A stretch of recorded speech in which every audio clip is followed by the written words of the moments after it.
chaîne, un monde. RTGA, mieux qu'une chaîne, un monde. Le journal.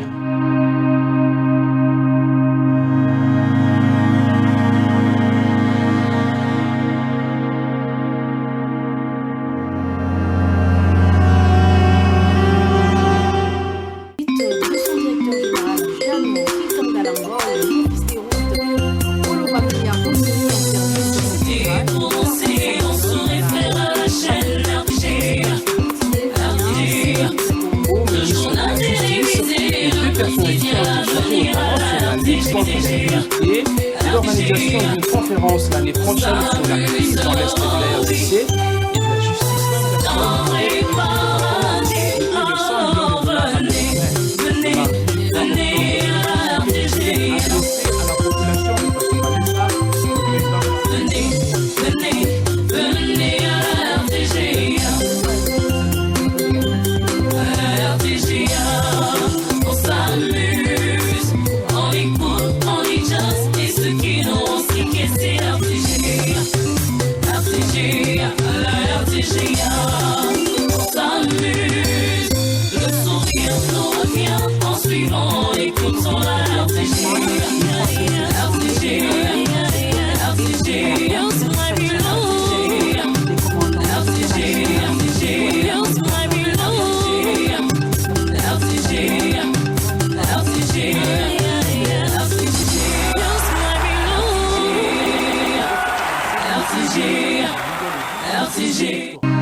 RTGA, mieux qu'une chaîne, un monde.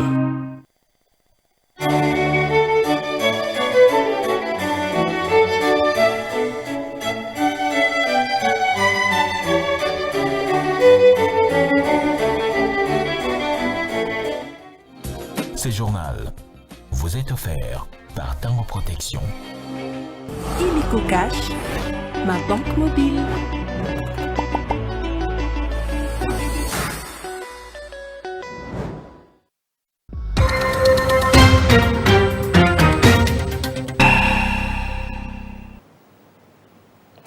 Mesdames, Messieurs, bonsoir et merci de vous joindre à nous pour le compte de cette grande édition vespérale. Tout de suite, les titres.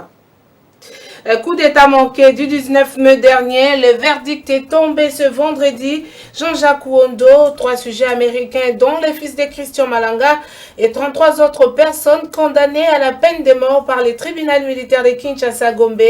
Les chefs d'accusation retenus contre ces condamnés sont notamment tentative d'assassinat, terrorisme ainsi que la détention illégale d'armes.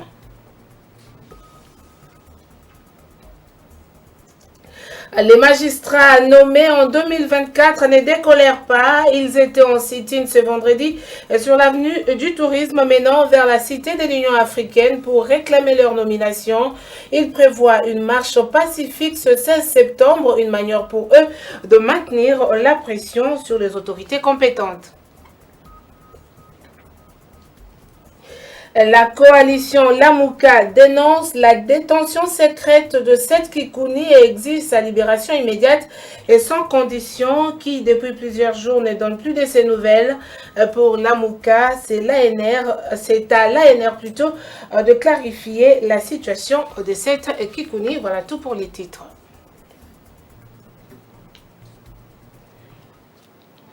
Merci d'avoir choisi la RTGA pour vous informer. Je l'ai dit tantôt, les verdicts dans le procès de la tentative de coup d'état manqué du 19 mai dernier est tombé ce vendredi 13 septembre. Jean-Jacques Wondo, les 3 sujets américains dont les fils de Christian Malanga et 33 autres personnes ont été condamnées à la peine de mort par les tribunaux militaires siégeant en Ndolo. Les chefs d'accusation retenus contre ces condamnés sont notamment attentat à terrorisme, détention illégale d'armes et munitions de guerre, tentative d'assassinat, association de malfaiteurs, meurtre et financement du terrorisme. La coalition Lamuka est de nouveau montée au créneau pour dénoncer la détention secrète de Seth Kikouni. Prince Epenge, porte-parole de cette coalition de l'opposition, exige sa libération immédiate et sans condition. Cela fait désormais plus de 10 jours que la famille de l'opposant Seth Kikouni est sans aucune nouvelle de lui. Il serait toujours aux mains des services de renseignement qui l'ont arrêté le 2 septembre dernier. Suivez Prince Epenge.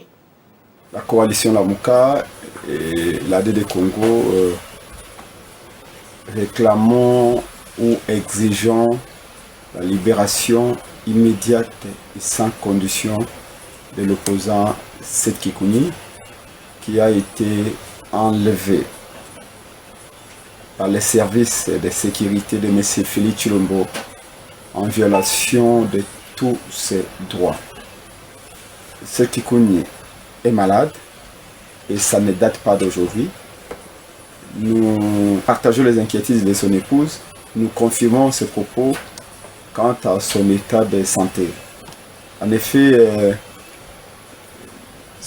ayant été membre de la coalition Lamuka, nous avons vu Seth Kikuni quitter très souvent les réunions de Lamuka à temps au fin de rentrer chez lui et prendre ses médicaments.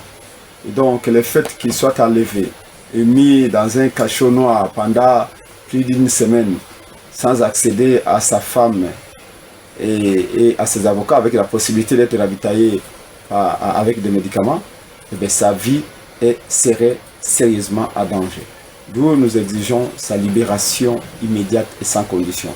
Peu importe la raison pour laquelle il a été enlevé, il y a des procédures à suivre. Et puis le chef de l'État Félix Tshisekedi a présidé jeudi une réunion interinstitutionnelle à la Cité de l'Union africaine, marquant ainsi un nouveau point d'étape dans l'évaluation de la situation générale du pays. La réunion a notamment porté sur les secteurs de l'économie, l'éducation, de la santé, de la sécurité ainsi que sur les réformes en matière de la justice.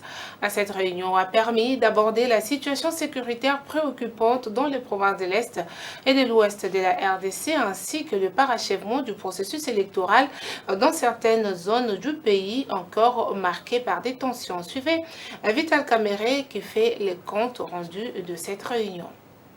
Le président a parlé, vous vous en doutez bien, de la sécurité à l'est de notre pays.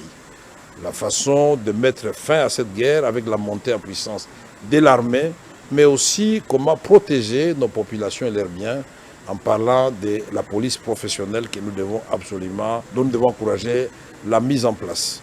Et il a parlé aussi des autres poches d'insécurité, notamment avec le Mombondo, le conflit de l'Angola et l'Angola à Kisangani, l'autre rive à Lubunga.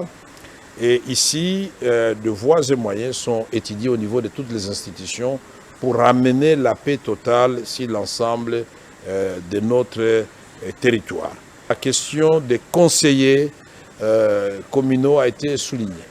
Et les instructions claires et les orientations nous ont été données par le président de la République pour voir comment ces conseillers communaux vont coexister d'abord avec les bourgmestres qui sont là et ensuite avec les bourgmestres qui eux-mêmes vont élire. Lancement dans le tout prochain jour à Kinshasa d'une vaste campagne d'appropriation des stratégies de communication sur le processus de la réforme de la sécurité par la population congolaise. La décision a été prise sous forme de recommandations à l'issue de l'atelier de renforcement des capacités et des différents opérateurs de communication œuvrant dans ces secteurs. Les réseaux pour la réforme des secteurs de sécurité et de justice, organisateurs de l'atelier, s'est dissatisfait de l'implication de tous les acteurs du secteur. C'est un reportage de David Fidel Zolokobanza et Djibril Panzo. 2 jours durant, les acteurs de la société civile, les délégués des forces armées de la RDC, ceux de la police nationale congolaise, les représentants des structures partenaires, notamment la division Rolsi de la MONUSCO, ont réfléchi autour d'une question essentielle. Comment faire pour renforcer les capacités en communication stratégique sur la réforme du secteur de sécurité en République démocratique du Congo? Pour les réseaux pour la réforme du secteur de sécurité et de justice, le temps temps imparti à cet atelier était certainement court, mais le plus important a été de lancer le débat pour que chacun apporte sa petite pierre à la grande édifice qui n'est autre que le secteur de la sécurité. 2 jours ne sont pas suffisants, c'était pour nous comme une sorte de début d'un travail d'ensemble. C'est plus pour pouvoir changer le narratif, pour pouvoir communiquer autrement en faveur de la réforme du secteur de sécurité et justice. Le premier recueil, c'est le recueil de financement. Vous savez que généralement, dans les activités, on ne finance pas assez le service de communication. Parmi les intervenants de ces assises, on a noté le numéro 1 de la communication au sein des FARDC, son correspondant à la police et les responsables des réseaux sociaux à la MONUSCO. Même un vendeur de pain dans la rue peut utiliser les réseaux sociaux à son avantage. Mais s'il fait le choix de l'utiliser pour diffuser n'importe quoi, pour s'amuser, pour ne rien faire, c'est un choix qu'il fait. Ce que je veux dire, c'est qu'on peut tous utiliser les réseaux sociaux, mais il faut que peu à peu, les gens apprennent à l'utiliser à bon escient pour avancer, pour progresser, plutôt que perdre du temps dessus. Toutes les parties prenantes à cet atelier se sont fixées rendez-vous très prochainement dans une vaste campagne de sensibilisation de la population qui doit également s'approprier la communication sur la réforme du secteur de sécurité en République démocratique du Congo. Kabani, vice-premier ministre, ministre de l'Intérieur, Sécurité, Décentralisation et Affaires coutumières, a échangé avec André Flau, ministre d'État belge, sur la sellette, la sécurité et la nécessité de former les personnels administratifs sur la décentralisation. Suzuki Biraoumari. Au portillon du ministère de l'Intérieur, André Flau, ministre d'État belge, a échangé avec le vice-premier ministre, ministre de l'Intérieur, Sécurité, Décentralisation et Affaires coutumières, essentiellement sur la sécurité et surtout sur la nécessité de former les personnels politiques et administratifs sur la décentralisation afin d'éviter des conséquences négatives pouvant mettre en péril la gestion des provinces. Le ministre d'État belge a manifesté son satisfecit de la volonté du gouvernement congolais d'améliorer les conditions sécuritaires de la population, particulièrement celles vivant dans la partie est du Congo démocratique. Nous avons parlé effectivement de sécurité, de décentralisation et également de la formation du personnel politique, que ce soit les élus à tous les niveaux, mais aussi de la formation du personnel administratif. Il a également été question de la sécurité civile et aussi de contact par rapport à la situation préoccupante dans l'Est. Mais comme vous le savez, ma visite ici, elle vise surtout à faire témoignage à mon retour en Belgique que les choses bougent dans un bon sens avec des responsables aux différents niveaux de pouvoir qui ont cette volonté de faire bouger les lignes, comme on dit, dans un sens positif et pour apporter des solutions, même quand des crises se produisent. Le président honoraire du Parlement belge a également encouragé le patron national de la sécurité à intensifier les efforts pour stabiliser les exécutifs provinciaux afin de leur permettre de développer leurs entités respectives. Je l'ai annoncé au sommaire, après la trêve observée, suite aux échanges avec les directeurs de cabinet adjoint du chef de l'État chargés des questions juridiques, les lauréats magistrats nommés en 2024 ont pris ce vendredi 13 septembre leur mouvement de pression sur les autorités compétentes pour leur nomination. Ces magistrats étaient en sit-in sur l'avenue du tourisme menant vers la cité de l'Union africaine, résidence du chef de l'État. Ils ont également prévu une marche pacifique le lundi 16 septembre à Kinshasa. Suivez leur déclaration. La nomination réclamée plus de 2 ans par nous, candidats magistrats, lauréats lors du concours de la magistrature organisé par l'État congolais en 2022. Demeure sans réponse favorable. En lieu et place, les autorités qui sont impliquées nous font dos et nous plongent dans une incertitude permanente, synonyme d'un désespoir chronique. Ainsi, face à cette situation ignoble, nous, candidats magistrats lauréats à nommer en 2024, condamnons fermement cette position injuste, gouvernementale qui va à l'encontre de la vision du chef de l'État, son Excellence Félix Antoine Tshisekedi Tshilombo, et décidons de reprendre nos actions et réclamations jusqu'à ce que nous serons nommés. Et relançons officiellement appel à tous les lauréats magistrats à nommer en 2024 de venir massivement ce lundi 16 septembre 2024 pour la marche qui sera organisée par les lauréats magistrats.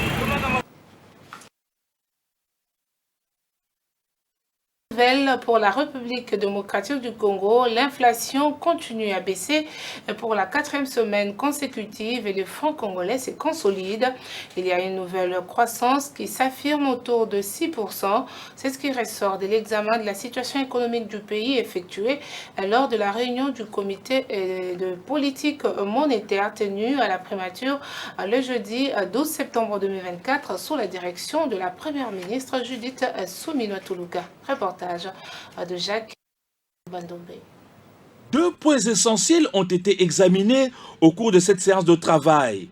Il s'agit notamment de l'observation de la consolidation du cadre macroéconomique et du renforcement des méthodes pour la lutte contre la corruption au pays. Le gouvernement note la baisse de l'inflation et la consolidation du franc congolais. Il affirme en outre continuer sa praxis pour favoriser les investissements au pays. Nous avons constaté que l'inflation continue à baisser pour la 4e semaine consécutive, mais il y a aussi le franc congolais qui se consolide. À côté de ça, il y a la nouvelle sur la croissance qui s'affirme autour des 6%, ce qui est une bonne nouvelle. Mais comme vous pouvez le comprendre, nous n'allons pas nous satisfaire de ces résultats. Nous continuons les efforts, essentiellement sur la discipline budgétaire, mais aussi sur les grandes questions d'encadrement structurel, la diversification notamment. Et puis il y a les grands programmes que vous connaissez des infrastructures, notre plan quinquennal. La lutte contre la corruption et les malversations financières font partie des axes phares du programme d'action du gouvernement Suminwa qui tire à son tour sa source des travaux du plan national stratégique de développement. C'est ce qui explique le renforcement de la lutte contre la fraude au niveau des frontières. Nous avons encore parlé de la grande question de fraude dans nos frontières. Donc ça, c'est encore un grand chapitre que nous allons attaquer. Nous allons continuer à repousser la fraude pour nous permettre de poursuivre sur notre lancée. Le gouvernement peaufine par ailleurs une nouvelle feuille de route pour mener des réformes afin d'améliorer le climat des affaires. Notons que depuis l'accession au pouvoir du président Félix Antoine Tshisekedi Tshilombo, la RDC s'est résolument engagée dans un vaste processus d'assainissement de son environnement des affaires à travers la mise en œuvre des réformes touchant à tous les secteurs de la vie économique avec comme objectif de réduire, simplifier et rendre transparents les procédures, délais et coûts des opérations administratives.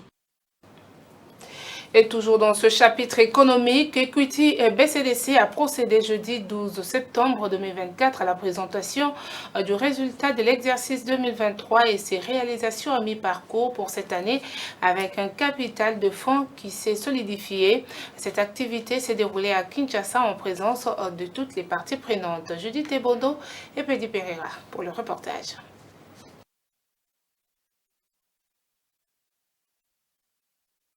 Dans sa mission d'offrir des services financiers intégrés qui épanouissent socialement et économiquement les consommateurs, les entreprises et les communautés, Equity BCDC a vu sa croissance se consolider après la fusion au cours de l'exercice 2023 avec un bilan social très positif qui est passé de près de 8 milliards de francs congolais à 11 milliards. Pour le directeur général, la banque a connu de grandes prouesses, d'où son ambition d'atteindre 25 millions de clients d'ici 2030 afin d'accélérer l'inclusion financière dans le pays. L'année 2023, ça a été une année formidable où la banque a vu sa croissance s'est consolidée.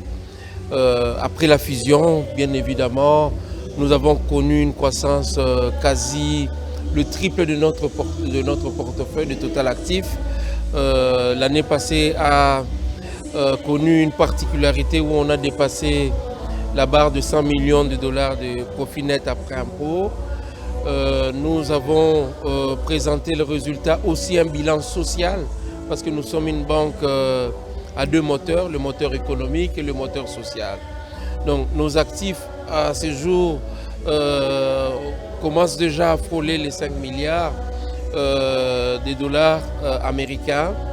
Donc, et un financement à l'économie, parce que une institution bancaire est appelée à financer l'économie. Par la même occasion, un trophée a été remis à Célestin Moukeba pour ses dizaines d'années passées à la tête de cette institution bancaire, trophée qu'il a dédié aux clients ainsi qu'à ses collaborateurs. Pour moi, c'est un sentiment de fierté et de reconnaissance vis-à-vis du Dieu Tout-Puissant d'abord, mais aussi de notre chère clientèle. Somme toute, ces rapports annuels 2023 a également mis en exergue les nombreuses initiatives d'Equity BCDC qui visent à améliorer les conditions de vie des communautés locales, mais aussi de promouvoir un développement durable au travers des programmes sociaux impactants. De son côté, le directeur général de l'Office congolais de contrôle, Étienne Tshimanga Mutombo, a lancé le jeudi la formation dédiée à l'utilisation des logiciels de laboratoire rénal. Cette formation qui s'est tenue dans la salle de réunion de la direction provinciale de Kinshasa a rassemblé des professionnels afin de renforcer leurs compétences en échantillonnage. Elvis Ebama pour le reportage. Garantir une maîtrise technique des logiciels de gestion des services d'échantillonnage, tel est l'objectif de cette formation des agents de la direction provinciale de l'Office congolais de contrôle, formation lancée par le directeur général, le docteur Étienne Tshimanga. Le directeur provincial Dieudonné Ilunga a accueilli chaleureusement le directeur général et la délégation en soulignant l'importance de cette initiative pour le développement des capacités techniques au sein de la direction provinciale. Dans son discours, le directeur général de l'OCC, le docteur Étienne Tshimanga, a rappelé l'importance de cette formation au sein des laboratoires. C'est un plaisir pour moi. C'est la deuxième fois pour cette année et je viens ici pour faire le lancement toujours d'une session de formation.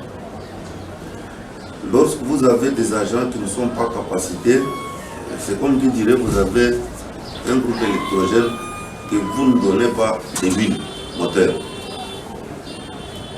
Le renforcement des capacités que nous allons faire aujourd'hui, c'est des huiles que nous mettons dans le moteur pour que le moteur puisse bien fonctionner, être trop performant. Le monde est en perpétuelle transformation. Il faut s'adapter avec l'évolution. Celui qui ne s'adapte pas avec l'évolution est appelé à disparaître. Je voudrais que vous puissiez avoir une attention soutenue de tout ce qu'on va nous apprendre aujourd'hui. Ce programme de formation représente une étape clé dans le renforcement des compétences des agents de l'OCC, garantissant ainsi une meilleure gestion des laboratoires et une amélioration continue de la qualité des services offerts. Il s'inscrit dans le cadre de l'application rénale OCC, module d'échantillonnage et sur le logiciel des laboratoires afin de permettre la traçabilité des échantillons. Bonne nouvelle pour les consommateurs des produits Bralima. La société vient de lancer sur le marché quinois une nouvelle marque de bière dénommée Tiger, une bière blonde de qualité premium internationale. Cette bière bien brassée, contenue dans une bouteille de 45 centilitres unique, cible principalement la nouvelle génération connectée, appelée dans le jargon quinois Kilelo. La bière Tiger a été lancée sur le marché pour répondre à la demande croissante des consommateurs de Bralima. Désormais, Tiger est disponible dans tout le point de vente de la ville de Kinshasa à un bon prix. C'est un reportage signé Dieu merci Diaka et Patou Bonyoko. Libère ton Tiger.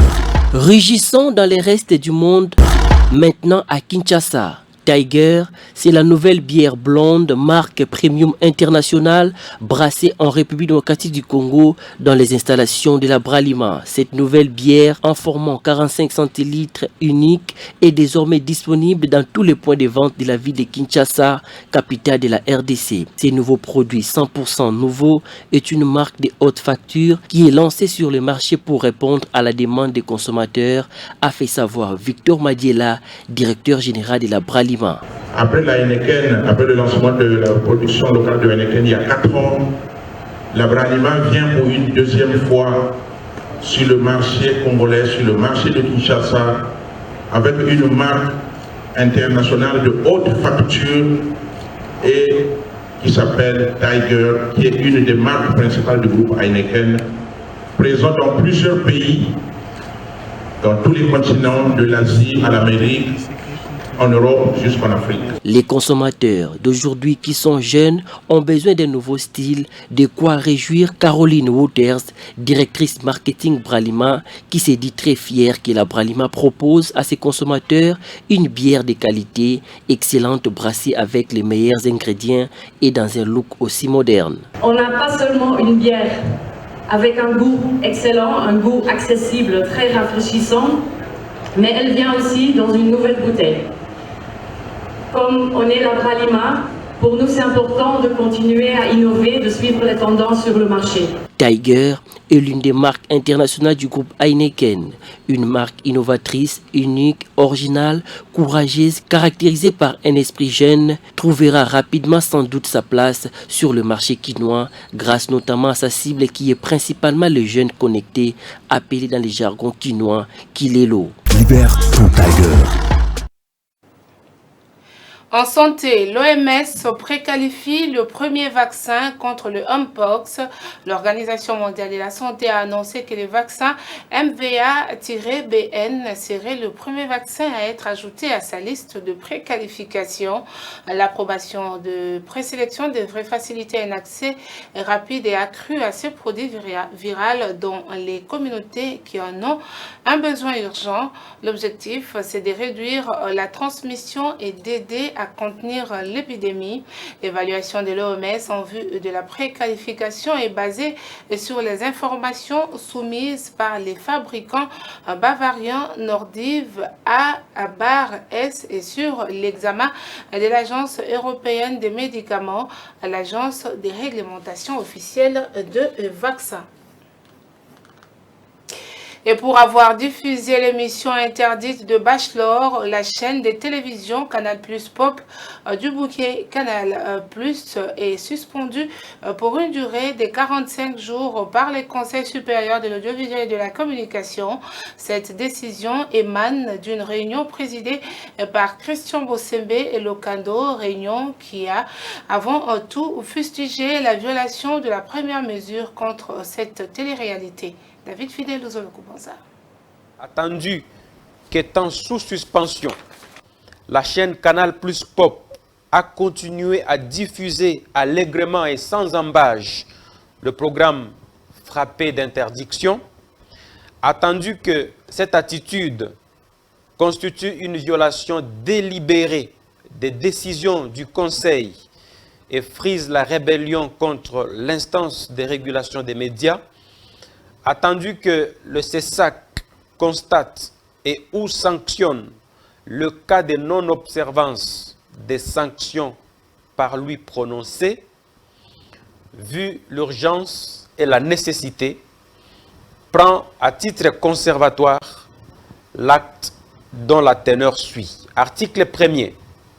Est suspendu sur toute l'étendue de la République démocratique du Congo pour une durée de 45 jours, à dater sa publication, la chaîne Canal Plus Pop. Article 2. Le directeur général de Canal Plus RDC est invité au Conseil pour présenter ses moyens de défense en rapport avec le manquement relevé ci-avant en déant 7 jours. Article 3. Le procureur général près le Conseil d'État ainsi que le directeur général du Renatelsat sont priés de concourir à la bonne exécution du présent acte qui entre en vigueur à la date de son adoption. Fait à Kinshasa le 11 septembre 2024 pour le bureau du CESAC, Maître Bossembe Lokando Christian, président, Djibou Ngoï Serge, rapporteur adjoint. Et dans les restes de l'actualité, la chaîne de télévision de fiction 100% Lingala, Maboké TV sur Canal+, a fait sa rentrée 2024 avec 6 nouvelles séries inédites. Une rentrée annoncée au cours d'une conférence de presse tenue jeudi à 12 septembre à Kinshasa. Les amoureux des séries vont découvrir des nouvelles histoires pleines de rebondissements, d'émotions et de rires, des programmes qui mettent en lumière les talents uniques de la RDC. À travers Maboké TV, Canal+, reste déterminé à valoriser et à investir dans les talents locaux. Images et commentaires. Maboké TV, chaîne de télévision 100% fiction en Lingala, a fait sa rentrée 2024 avec Cour commune, Chris et Lola, Marié et seul, Mabina, Achekoko saison 3, ainsi que Yolé. Des nouvelles histoires pleines d'émotions, des rebondissements et des rires. Ces séries fraîches produites en RDC se veulent une occasion pour Canal+ de soutenir et promouvoir la culture locale avec une programmation qui met en lumière les talents uniques de la République démocratique du Congo. On a voulu en fait vous présenter tout ce qui est prévu pour la rentrée sur Maboké TV. On avait pris un engagement l'année passée en se disant qu'on voulait avoir une série fraîche sur tous les mois et c'est ce qu'on a fait. On nous a présenté des belles choses l'année passée que l'on a diffusées et cette année-ci on vous a montré en fait ce qui est en train d'arriver. Là maintenant, dès lundi avec le Cour commune qui commence une production Tosala. On a pas mal de choses en fait qui arrivent, donc Chris et Lola. Une série qui va pouvoir parler du Congo-Brazzaville et de Kinshasa. Donc on a vraiment des très belles choses pour nos abonnés. Pour Gauthier Desarnez, responsable à Maboké Télévision, sa chaîne apporte non seulement le soutien auprès des producteurs, mais également des financements et des travaux sur l'écriture des séries avec les réalisateurs qui font eux-mêmes les travaux avec les acteurs. Ces nouvelles séries, c'est à chaque fois des nouvelles histoires, des nouveaux talents. Cour commune, par exemple, c'est une série qui est réalisée par une jeune femme qui s'appelle Tousmi Kilo. Des vraies nouveautés, Coco, bon, les gens sont contents de retrouver Coco, vous verrez qu'il y a plein de surprises. Mais il y a aussi des nouvelles histoires, des nouveaux talents que vous n'avez jamais vus sur Maboké et qui arrivent. Cour commune, une série à suivre à partir de ce 16 septembre 2024. Un film qui relate les conflits entre les héritiers et leur oncle paternel qui souhaitaient les déshériter et vendre la parcelle leur léguée par leur père. Et depuis sa création, Maboké Télévision a eu un impact significatif en diffusant la richesse de la culture congolaise et permettant à un large public de découvrir et d'apprécier le patrimoine congolais. Ce journal est terminé. Place au rappel de principaux titres. Un coup d'État manqué du 19 mai dernier, le verdict est tombé ce vendredi. Jean-Jacques Wondo, 3 sujets américains dont le fils de Christian Malanga et 33 autres personnes condamnées à la peine de mort par les tribunaux militaires de Kinshasa-Gombe. Les chefs d'accusation retenus contre ces condamnés sont notamment tentative d'assassinat, terrorisme ainsi que la détention illégale d'armes. Les magistrats à nommer en 2024 ne décolèrent pas. Ils étaient en sit-in ce vendredi sur l'avenue du tourisme menant vers la cité de l'Union africaine pour réclamer leur nomination. Ils prévoient une marche pacifique ce 16 septembre, une manière pour eux de maintenir la pression sur les autorités compétentes.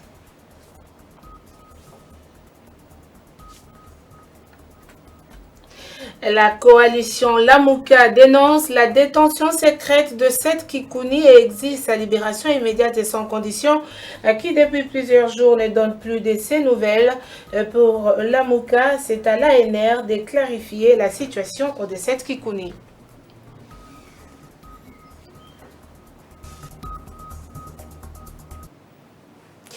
Complètement terminé. Merci à vous, mesdames, messieurs, de nous avoir suivis et bon suite de programme sur la RTGA World.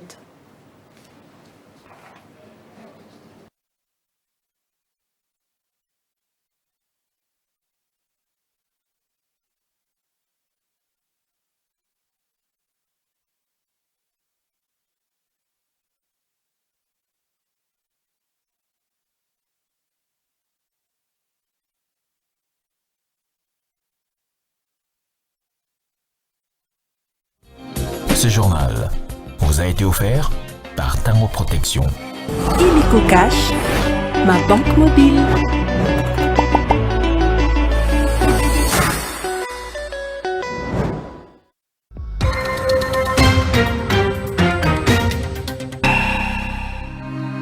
RTGA, mieux qu'une chaîne, un monde.